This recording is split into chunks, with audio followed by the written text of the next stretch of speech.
मैं मलाइका इफ्तिखार। मैं शेरिल सालिक। मैं नरगिस सालिक। मैं हुमैरा अजहर। मैं साइमा नईम हूँ। मैं याई इलिया। मैं मिसेस अनीता इमरान।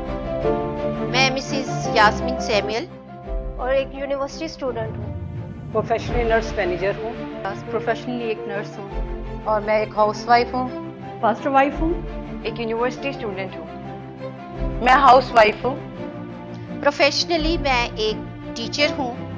और खुदावंद के कलाम के मुताबिक मैं किसकी मानद हूँ? खुदावंद के कलाम के मुताबिक मैं किसकी मानद हूँ? खुदावंद के कलाम के मुताबिक मैं किसकी मानित बनूँ? खुदावंद के कलाम के मुताबिक मैं किसकी मानित बनूँ?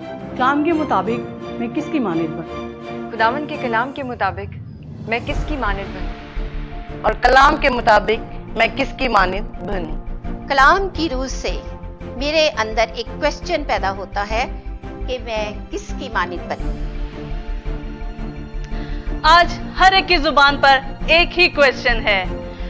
टीचर्स हो, स्टूडेंट्स हो, नर्सेज हो या घरेलू खवातीन कि कलाम में मुकद्दस की रूह से मैं किसकी मानद बनूं। पीओटी टीवी बहुत जल्द आपके लिए एक मुनफरिद प्रोग्राम लेकर आ रहा है, मैं किसकी मानद बनूं। और इन सभी सवालों के जवाब हम जानेंगे खुदा की खादमा पास्टर कैथरीन नेल्सन से, और बहुत जल्द पीओटी टीवी आपके स्क्रीन पर।